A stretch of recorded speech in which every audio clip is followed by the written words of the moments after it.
이동희 뉴스 정면승부 2부 시작하겠습니다. 최강병기, 오늘은 법무법인 오킴스의 엄태섭 변호사, 시사저널의 유지만 기자 나왔습니다. 어서 오십시오. 안녕하십니까. 안녕하세요. 예, 조국 장관 이야기부터 해야 될 것 같은데, 조 장관의 사퇴 배경 뭐 여러 가지 이유가 있는 것 같습니다. 가족 문제도 당연히 있을 테고요. 또 여론이 안 좋은 점, 대통령이나 당에 부담을 주지 않겠나 이런 생각들, 또 뭐 국정감사 또 나가야 하는 문제, 뭐 이런 것들이 있는 것 같아요. 두 분은 어떻게 평가하십니까? 뭐 사실 이렇게 온 가족이 수사를 받는 상황에서 장관직을 계속 유지하는 게 정말 힘든 일이죠. 그러니까 뭐 지금까지 뭐 알려진 바에 따르면은 이제 촛불 집회가 시작이 되고, 그다음에 이제 1차 신속 추진 과제가 결정된 상황에서 예. 이제 자신이 할 역할은 여기까지다라고 이제 마음을 먹었다고 하는데, 뭐 여러 가지가 뭐 복합적으로 작용을 했지만 일단은 검찰개혁추진위원회가 정상 작동을 하기 시작했다라는 거에 의미를 두고 본인이 이제 공을 이제 국회에 넘긴 것 아닌가 싶습니다. 네. 저는 뭐 무엇보다 공론 분열이 가장 큰 이유 아닐까 싶은 생각이 듭니다. 물론 예. 가족 문제도 있긴 하지만 결과적으로는 이제 광장의 대립 그리고 갈등, 이것으로 인한 어떤 이제 야권의 어떤 그 단결, 그리고 뭐 중도층의 이탈, 그리고 그로 인한 결국은 뭐 정권의 위협까지도 고려한 그런 어떤 대승적 결정이 아니었나 싶은 생각도 들고요. 그 부분은 대통령도 유감을 표명한 부분이니까요. 이게 알겠습니다. 자, 그 당정청 주말에 있었던 당정청 회의 뒤에 사퇴 의사를 밝혔고, 조국 이제 전 장관이라고 해야겠죠. 조국 전 장관이 본인이 선택했다. 예. 이게 청와대의 공식 입장이고 당의 입장이기도 합니다. 그런데 지금 일부 언론에서 그 민주당에서 압박을 했다. 당 대표가 내려오라 그랬다. 뭐 이런 이야기가 돌던데. 뭐 별별 설이 다 있죠. 당에서는 아니라고 선을 그었단 말이죠. 청와대 고민정 대변인도 그게 아니었다라고 선을 그었고, 제가 알기로도 여당 쪽 취재를 좀 해본 결과는 본인이 먼저 사퇴 의사를 밝혔고, 그 마음먹은 시점은 이제 촛불 집회와 광화문 집회가 열리기 시작하는 시점부터 조금씩 마음을 먹었고, 다만 이제 어제 그 신속 추진 과제를 오전에 발표하고 얼마 지나지 않아서 바로 사퇴하겠다고 발표했지 않습니까? 그 시점에 할 줄은 몰랐다는 게 이제 대대적인 반응이에요. 그렇죠. 그날 오전만 해도 사실은 발표를 하면서도 전혀 그런 내색이 없었거든요. 저도 나름대로 취재를 해봤는데, 지금 민주당에서 이야기하는 게 맞다고, 당대표도 사실은 얼마 전에 알았다고. 그런데 왜 이런 기사들이 자꾸 나올까요? 뭐 별설이 다 있는 것 같아요. 보면은 그 9월 25일인가 그때 이낙연 총리가 뭐 건의를 했다는 얘기도 있고, 그다음에 뭐 윤 총장 사퇴 뭐 시키지 않고 막 청와대 이런 그 사퇴시키지 않은 그런 청와대에 대한 반발이다 뭐 이런 하여튼 썰들이 난무하고 있는 상황인데, 뭐 공식적으로 확인되지 않은 것이기 기자니까. 때문에 이거 전화비 통이면 알 수 있는 건데 취재를 어떻게 하는 겁니까? 저는 같은 기자로서 한번 질문 드려보는 겁니다.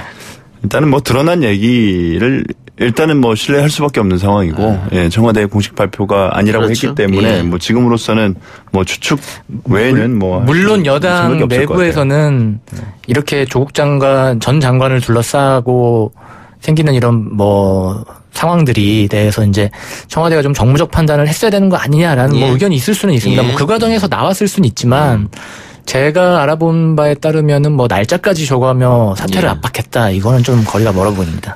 자, 중요한 거는 이제 후임인데, 아직 결정이 되지 않고 지금 일단은 차관 체제로 가겠다 이런 생각인 것 같습니다. 김호수 차관이 직무대행을 하고 있습니다. 근데 물망에 오른 분들은 벌써 언론에 이름이 오르내리고 있어요? 현재는 뭐 상당히 많은 숫자의 이제 인사들이 거론이 되더라고요. 대표적으로는 이제 전해철 의원 같은 분이 이제 오늘 박지원 의원이 좀 얘기를 하셨죠. 뭐 이런 분들이 있고, 그 다음에 여당의 박범계 의원도 계시고요. 전해철 의원은 오늘 또 언론과 인터뷰한 것 같은데요. 총선 준비하겠다고? 총선 준비를 하겠다라면서 일단 선은 그렇습니다. 박범계 의원도 물망에 오르고 있고. 김호수 차관의 승진 가능성도 여전히 남아있죠. 있고, 또 봉욱 전 대검 차장도 거론이 되고요. 근데 전반적으로 보면은 현재 문재인 정부 같은 경우에는 검사 출신만이 법무부 장관에 앉는 거는 조금 피하는 좀 스타일을 보이고 있기 때문에 김모수 차관이나 봉욱 전 대검차장이 뭐 법무부 장관이 확실히 된다 뭐 이렇게 좀 점치기는 조금 어렵습니다. 여지껏 그 자리에 있기 때문에 예. 지금 현재 그 차관 자리에 있고 또 그 봉욱 차장의 경우에는 예전 인사청문회도 한 사례가 있고 하니까 뭐 이렇게 후보로 거론되고 있지 않는가 싶은데 일단은 정부의 큰 흐름에는 반대가 되는 분들이기 때문에 좀 어렵지 않을까 싶은 생각입니다. 지금 청와대 공직 비서관으로 있죠. 공직기강 비서관. 최강욱 비서관도 이름이 나오더라고요. 예, 물망에 오르고 있습니다. 그 뭐 국방부 검찰관을 지낼 정도로 이제 검찰하고 인연도 있을 뿐더러 그다음에 여러 방송 출연을 해가지고 좀 많이 언론 알려져 있는 인물이기도 하죠. 그리고 검찰 개혁에 대한 철학도 있고, 근데 다만 이제 좀 약점이 있다면은 이제 공직 경험이 이제 현재 공직기강 비서관 외에는 거의 전무하다는 게 조금 걸림돌인 부분입니다. 최강욱 이제 변호사님이셨잖아요. 근데 이분은 저도 이제 개인적으로도 수차례 만나뵌 적이 있었는데 검찰 개혁, 검찰에 대한 철학 수준이 아니라 검찰 개혁을 거의 뭐 굉장히 예전부터 오랫동안 말씀을 해오셨고 또 유머러스 하시기도 해요. 전 개인적으로 굉장히 존경하는 분인데 일단은 후보군에 올랐다고 하더라도 뭐 어떻게 될지는 좀 지켜봐야 될 것 같습니다. 알겠습니다. 근데 그런 얘기도 있습니다. 조국 전 장관 임명되는 과정을 다른 사람들 다 지켜봤는데 선뜻 하겠습니다 할 사람도 있겠느냐.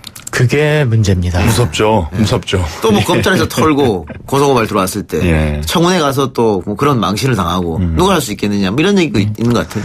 여러 관측들이 나오는 이유가 사실상 지금 검찰 입장도 신경을 써야 된다는 얘기도 나오고 있어요. 그러니까 사실 검찰을 달래면서 청와대가 가지고 있는 검찰 개혁의 청사진을 좀 추진할 수 있는 사람이 돼야 되는 거 아니냐. 그리고 물론 이 청문회도 잘 통과할 수 있는 사람. 이렇게 선택지가 좀 좁아진 측면도 좀 있죠. 청와대 고심이 깊어지겠네요. 쉽지 않을 것 같은데요. 자, 검찰 내부도 살펴봅시다. 어제 갑작스러운 조국 장관의 사태에 검찰 내부도 술렁했다 그래요. 윤석열 총장은 보고받고 아무런 말도 하지 않았다. 뭐 이런 기사도 나왔고. 조국 장관 지지자들을 중심으로 윤석열 총장도 같이 물러나야 되는 거 아니냐. 그러니까 아까 엄태섭 변호사가 말한 공론 분열. 그 조국 장관도 그런 문제를 야기시킨 게 있지만은 총장도 같이 한 거 아니냐 뭐 이런 주장인 것 같아요. 뭐 기사체로 얘기하면 어제 이제 조국 장관 사퇴 의사를 밝힌 다음에 검찰은 이제 굳게 입을 다물었다 뭐 이런 표현이 가능한데 사실 뭐 외부적으로 어떤 반응을 일일이 보이진 않고 있습니다. 중앙지검도 뭐 내놓을 뭐 입장이 없는 상황인데 퇴진설 같은 경우에는 서로 윤석열 총장이 이번 수사 때문에 뭐 사표를 쓰더라도 일단은 이 수사가 뭐 기소를 하든 뭐 어느 정도 마무리가 지어져야 뭐 거취 얘기가 그다음부터 나오지 않을까 싶습니다. 근데 윤 총장이 사표를 낼 명분이 없어요. 뭐 지금 당장 무슨 혐의 선상에 올라가지고 뭐 수사를 진행 중인 것도 없고 뭐 물론 이제 그 장모의 잔고증명서 위조 의혹을 뭐 수사해라라는 목소리도 같이 나오고 있는 상황이긴 하지만 저는 이제 좀 개인적으로는 좀 이런 복수 혈전을 이제 그만 좀 중단해야 되지 않을까. 언제까지 수사한 사람의 뒤를 캐서 또 수사를 하고 그 수사한 사람을 또다시 처벌하고 하는 그런 악순환은 이제 좀 그 악순환의 고리는 끊어야 되지 않을까 싶은 생각입니다. 지금 법무부 국정감사가 한창인데 이게 또 검사 블랙리스트 이야기가 지금 또 나와가지고. 오늘 이철희 의원이 제기했었죠. 한동훈 검사가 주도했다. 그런 얘기도 있던데 맞습니까? 당시에 블랙리스트 작업에 한동훈 대검 반부부장이 실무진으로 참여했다. 이거 이제 주도적인 입장 뭐는 아니다라는 건데 그 부분은 좀 이제 법무부에서 좀 상황 파악을 해보겠다고 하니까 추후에 뭐 파악을 해봐야 확실해질 것 같습니다. 검사 블랙리스트는 뭘 뜻하는 거예요? 승진 안 시키고 뭐 이런 겁니까? 그렇죠. 그러니까 일전에 서지영 검사가 그 폭로를 했을 때 문제가 됐던 게 사실 인사상의 불이익을 줬다라는 건데 사실상 대검이나 검찰국, 법무부 검찰국에서 그런 좀 승진의 불이익을 주어야 되는 검사들의 리스트를 작성해서 가지고 있었다라는 게 핵심입니다. 그게 올해 2월에는 폐지가 됐는데 그 전까지는 계속 가지고 있었고 실제로 2014년이던가요? 당시 박지원 의원도 그 예규가 대체 뭐냐라면서 질의를 좀 강하게 한 적이 있습니다. 이 사실로 밝혀지면 또 파문이 엄청나겠네요. 사실은 이게 그러니까 각종 부처의 블랙리스트 파문을 수사했던 검찰이 예. 오히려 검사들의 블랙리스트를 가지고 있었다라고 한다면은 또 문제가 좀 되겠죠, 이건. 결국은 검사들 길들이게 했다, 승진을 가지고. 그렇게밖에 볼 수 없는 거 아니겠어요? 예, 맞습니다. 예, 이거 좀 지켜보도록 하겠습니다. 예스프에서 잠깐 얘기했는데 예. 법무부 산하 법무검찰개혁위원회에 윤석열 검찰총장 장모의 장고 증명서 위조 의혹을 수사해달라 진정서가 접수됐다고 하는데 설명이 좀 필요할 것 같습니다. 그러니까 이게 오늘 그러니까 9월 27일이죠. 진정서를 접수를 했습니다. 그러니까 이거 윤석열 총장의 장모가 그 잔고증명서를 위조한 사건이 있었는데 예. 당시 이 부분에 대해서 제대로 좀 수사를 해달라. 뭐 사위의 뭐 입김을 통해 가지고 뭐 봐주기 수사를 한 건 아니냐 뭐 이런 식으로 감찰을 해달라라는 진정서가 접수가 된 겁니다. 예. 그 장모와 이제 동업을 했다고 하는 노모 씨가 이제 진정을 접수를 했는데요. 당시 이게 중간에 이 위조된 장고증명서를 윤석열 총장의 장모가 발행을 해줬고 그거를 통해 동업자가 피해자 3명에게 수십억 원을 대출받았다. 이게 이제 내용의 골자입니다. 예. 그 과정에서 이게 제대로 장고증명서를 위조해서 전달이 된 것인데 이 부분에 대해서 감찰이 제대로 되지 않았으니 이번에 제대로 감찰을 해달라. 일단 예. 그 윤 총장 장모 같은 경우에는 그 장고증명서 위조한 거는 본인이 인정을 했네요. 재밌는 부분이죠. 예, 재밌는 부분이요. 재판하는 과정에 과정에서 증인으로 출석해가지고 본인이 위조했다. 위조했다라고 예. 얘기를 했어요. 그런데 다만 위조를 하게 된 경위가 그 아까 동업자라고 얘기하시긴 했지만 이제 대리인이라고 불리우는 그 안 씨라는 사람. 예. 그 사람이 이제 그 재판의 피의자 이제 피고인이었는데 예. 그 피고인이 시켜서 피고인이 나에게 부탁을 했기 때문에 해줬다라고 해서 이제 책임을 돌렸던 상황이었거든요. 위조를 한 건 본인인데 예. 원인은 그 사람에게 있다라고 하면서 책임을 돌렸던 상황이에요. 네. 그럼 이렇게 되면 조국 전 장관의 부인인 정경심 씨가 지금 기소가 한 건이 된 게 표창장 위조, 사문서 위조로 된 거지 않습니까? 예. 그러면 윤 총장 장모 사건도 같은 사문서 위조 아니냐. 이러면서 형평성 논란도 제기할 수 있겠네요. 제가 알기로는 이게 사문서 위조뿐만 아니라 이제 행사가 됐기 때문에 사문서 위조 행사까지도 이제 적용이 되는 걸로 알고 있거든요. 이거 진정서가 접수되면 어떻게 되는 겁니까? 일단 살펴보는 겁니까? 예, 검토를 해서 이제 법무부가 감찰에 나설지에 대해서 이제 확인을 하겠죠. 개혁 이걸 검찰 왜 진정서를 접수는지 저는 잘 이해가 안 돼요. 예? 하려면 이제 고발장을 접수할 수도 있거든요. 고발이라는 것은 본인이 피해자가 아니라고 하더라도 제3자의 범죄 행위에 대해서 할 수 있는 것인데 이거를 고발장이 아닌 이 정도면 사실 혐의가 어느 정도는 좀 구체화된 거거든요.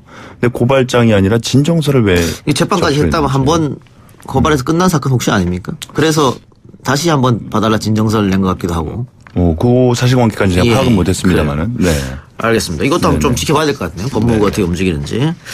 자, 어제 조 전 장관의 사태로 조국 일가에 대한 검찰 수사에는 어떤 영향이 있을까? 이것도 이제 궁금증이 하나인데 정경심 교수는 조사받던 도중에 이제 귀가를 했고요. 그런데 다시 한번 부르겠다. 이게 아마 검찰의 생각인 것 같은데 최근 또 언론 보도를 보면 이 정 교수가 뇌종양과 뇌경색을 진단받았다. 건강이 상당히 안 좋은데 검찰이 또 불렀을 때 그 어떤 여론의 압박이라든가 이런 걸 견딜 수 있겠느냐 이런 지적도 있어요. 예, 지금 최근에 뇌종양과 뇌경색을 진단받은 것으로 오늘 알려졌는데요. 어제 이제 조국 장관이 사퇴 발표를 하면서 조사 중단 요청하고 귀가를 했지 않습니까? 다시 부를 수밖에 없는 상황이긴 한데 문제는 이제 정경심 교수에 대해서 계속 조사가 마무리되면은 검찰이 구속영장을 청구할지 여부부터 좀 검토를 해보겠다고 했는데 결정해야죠. 예. 이제 건강 상태가 이렇게 된 상황에서는 영장 청구 자체가 좀 힘들지 않냐 뭐 이런 얘기가 나옵니다. 불구속 기소? 불구속 기소가 되겠죠.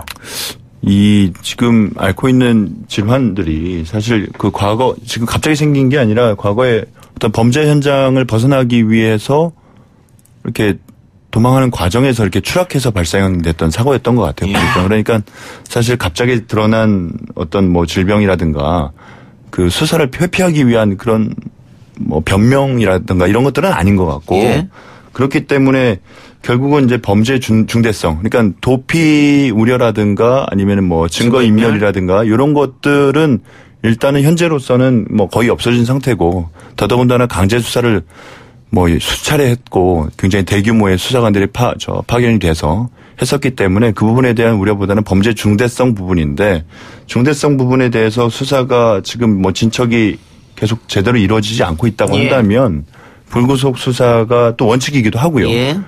그럴 가능성도 있다 그럴 이거죠? 가능성이 훨씬 더 좀 크지 않을까 싶은 생각이네요. 다른 이야기 넘어갑시다. 어제 조국 장관의 사퇴도 충격적인 뉴스였습니다만은 또 하나의 충격적인 소식이 있었습니다.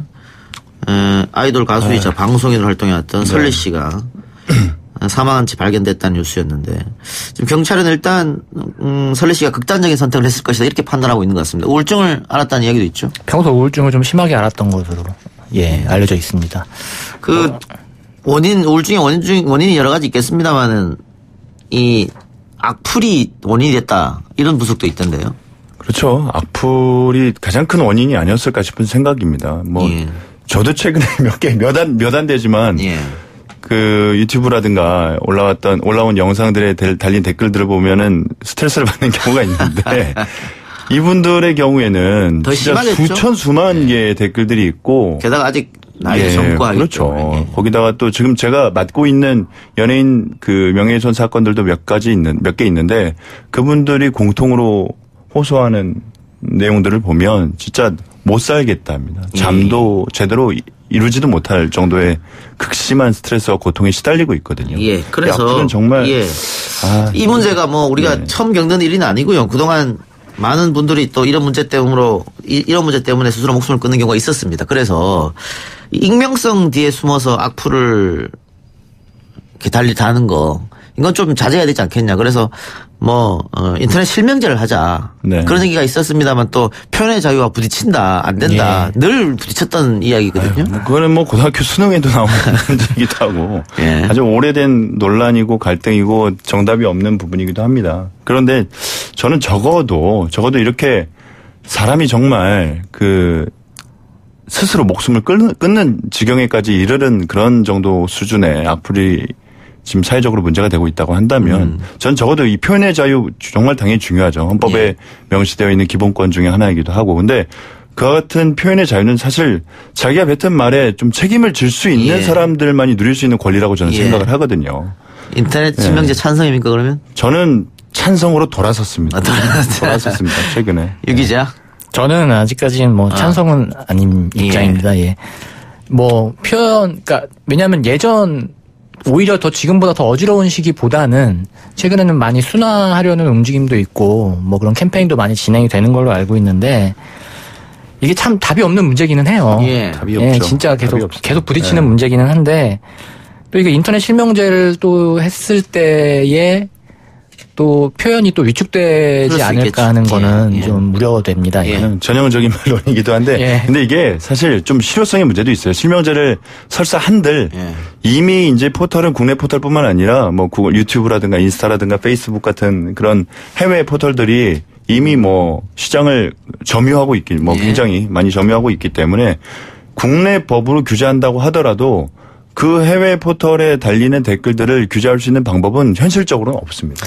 사실 이거는 악플을 다시는 분들도 문제긴 하지만 좀 언론도 좀 일정 부분 책임이 있다고 좀 봅니다. 왜냐하면 황색 저널리즘 말씀하시는 거죠? 연예인들이 이제 개인적으로 SNS 공간에 자기 의사를 표현하고 하는 경우들이 많은데 그게 진짜 하나하나가 다 기사화가 다 잘라져가지고 기사화가 되거든요. 그렇게 될 경우에는 연예인들은 어디다가 친구들하고 소통하거나 할 때 진짜 자기들만 쓰는 메신저 아니고서야 어디다 하소연을 할 수도 없고 자기 의사를 표현할 수도 없기 때문에 거기서 굉장히 좀 괴로운 일들이 많이 생기는 것 같아요. 알겠습니다. 지금 당장 우리 두 패널도 의견이 갈리니까 이 문제에 대해서 얼마나 갈리겠습니까? 우울감 등 말하기 어려운 고민이 있거나 주변에 이런 어려움을 겪는 분이 있을 경우 자살 예방 한라인 1577-0199 희망의 전화 129번, 생명의 전화 1588-9191, 청소년 전화 1388 등에서 24시간 전문가 상담 도움을 받을 수 있다고 하니까 혹시 주변에 그런 분이 계시거나 본인이 그런 아픔을 겪고 있으면 전화 한번 해보시기 바랍니다. 15년 전 발생한 살인사건의 유력 용의자가 공소시효 만료 직전에 재판에 넘겨졌다. 어떤 사건이었습니까? 강남경찰서에서 54살 이모 씨가 공소시효 만료가 되기 닷새 전인데 지난해 11월 강도살인과 살인미수 혐의를 검찰에 넘겨진 피의자였거든요. 근데 지난해 8월 기소를 했습니다. 이 사건은 언제 일어났냐면 2004년 8월 서울 명일동에서 주부를 흉기로 살해하고 또 사흘 뒤에 서울 미아동에서 여성 2명을 살해하려다 미수에 그친 사건인데 경찰이 당시에는 수백 가지 했지만 결국 범인을 잡는 데 실패했었거든요. 예. 근데 이분이 이때 2004년 같은 해에 서울 석촌동에서 석촌동 연쇄살인 사건의 피의자가 돼가지고 무기징역을 선고받았는데 수감 중에 첩보를 입수하고 미제 사건의 용의자다라고 해가지고 8개월 동안 설득과 추궁을 한 끝에 이번에 범행을 자백받았다고 설명했습니다. 공소시효 만료 직전에 재판 넘겼다. 네. 다행인 소리네요. 하나만 더 해봅시다. 자, 화성 연쇄살인 사건의 피의자 이춘재. 화성에서 초등학생 실종 사건이 있었는데 그게 자신이 한 범행이다. 자백했습니까? 예. 1989년 7월 7일 날 초등학생 2학년생인 김모양이 실종된 사건이 있는데 이춘재 씨가 사실 화성 연쇄살인 말고 총 4건의 살인을 더 저질렀다고 자백해서 총 14건으로 불어났지 않습니까? 예. 그 사건 중에 하나가 바로 이 김모양 실종 사건이라고 지금 알려졌습니다. 근데 이 학생의 사체를 아직도 찾지 못하고 있다고요? 예, 지금 시신을 찾지 못하고 있습니다. 30년이 지났는데. 화성 지역이 이미 최근에 굉장히 많이 개발돼가지고 많이 바뀌었죠. 예. 그리고 요건 관련해서 그 공소시효 관련해가지고 지금 최근에도 계속 문제가 많이 됐었는데 요 관련해서 제가 질문을 수차례 받았었어요. 이 최근에 2015년도에 사형죄와 관련된 공소시효는 아예 폐지가 돼버렸거든요. 그리고 이제 살인죄의 경우에는 2007년도에 15년에서 25년으로 늘었고요. 그런데 왜 이거는 처벌이 못하냐? 못하거나 아니면은 시효가 막 간당간당 남아가지고 이렇게 급하게 하느냐. 그런데 이게 우리가 살인죄하고 사형은 전혀 이제 사형은 법정형이고 살인죄는 범죄 혐의거든요. 그런데 살인죄의 경우에는 지금 이 건 같은 경우는 2004년도에 벌어진 범죄였기 때문에 공소시효가 15년일 수밖에 없는 상황인 거죠. 좀 안타까운 면이 있네요. 알겠습니다. 두 분 말씀 오늘 여기까지 듣겠습니다. 수고하셨습니다. 네. 감사합니다. 감사합니다.